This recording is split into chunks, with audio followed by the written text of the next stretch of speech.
I do not know. Okay, so please show me your pencil, show me your crayon. That's what we need for this paper. So we're right next door on to page 9. Everyone sees this?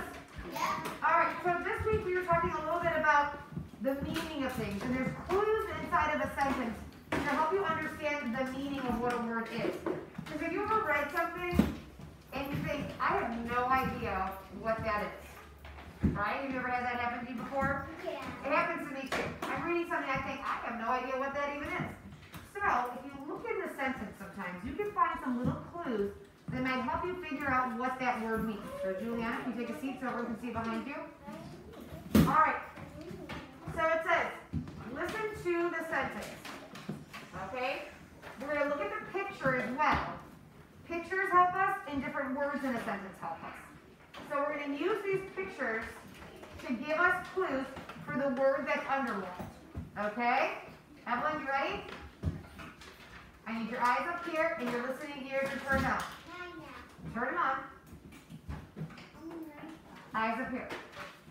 Okay? So here we go. Listen to this first sentence. It says, my teacher shakes a tambourine when we sing during music. My teacher shakes a tambourine when we sing during music.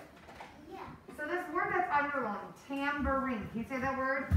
Tambourine. What in this picture gives us a hint as to what a tambourine is? Can you see in this picture what a tambourine might be? Okay, Benji, do you see it? Can you point to your book? Very good. Okay, Ben pointed to, let me show you, let me get this. He pointed to this object the girl is holding. It's an instrument that when you hit it, it's going to vibrate. There's these little metal pieces around in circles that make a noise when they hit together. So we are going to, it says, color the part of the picture that shows the underlined word. So you're going to color with your crayon that you got out for me. You're going to color in the tambourine. That is a tambourine. So it lets us know that she's going to do it during music. She's going to sing and hit the tambourine during music, so we know it's an instrument.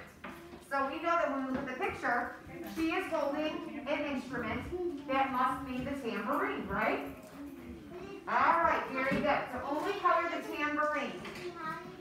That's beautiful, beautiful. Okay, all right. So eyes on number 2. Here's the next one. Listen to this sentence. Listening ears are on. Eyes up here. I use a quilt on my bed to stay warm when it's cold. I use a quilt on my bed to stay warm when it's cold out. Take a look at this picture. Quilt. What object in that picture is probably the quilt? What do we think? What do we think? Madeline, what do you think? I think a blanket. Okay, it's like a blanket. Very good. So on the bed, she didn't say it was this little rabbit or the little bear or the boy or the pillow.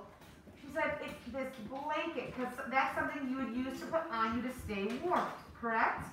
Okay, so a quilt must be the blanket.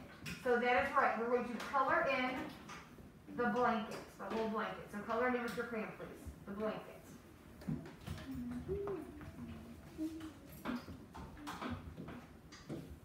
Don't put the boy in. No, not the boy, just the quilt.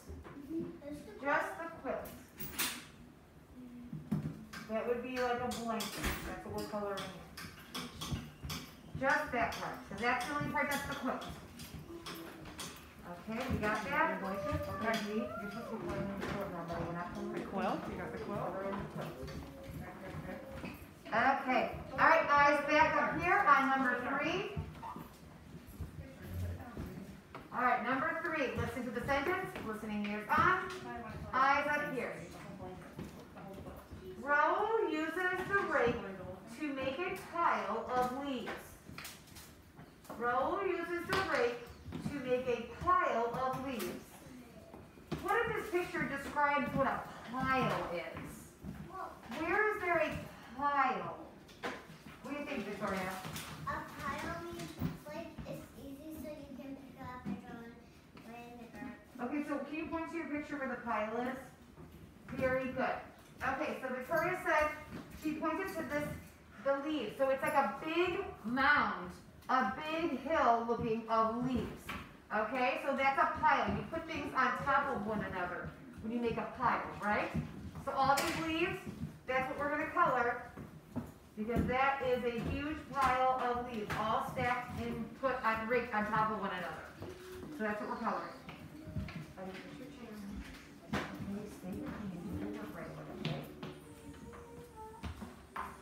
All right, and this last one. Ooh, this is a doozy. This is a tricky one. You ready?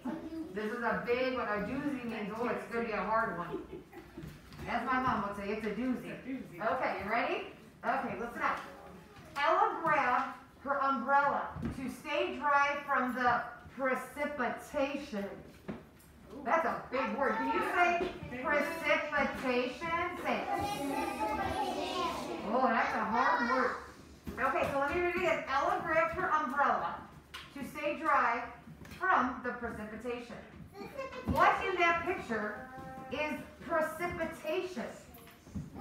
Dean, what do you think?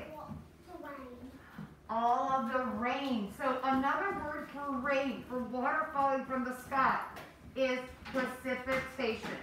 So we are going to color all of the raindrops.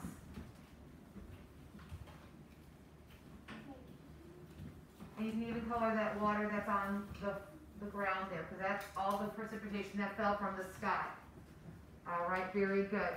We're staying dry because we know that if we get wet from water, one at a time. No, you're not coloring over all of it. Color each one and each one. Each raindrop coloring. Do not just scribble across your paper, because then you're coloring in other things that are not precipitation.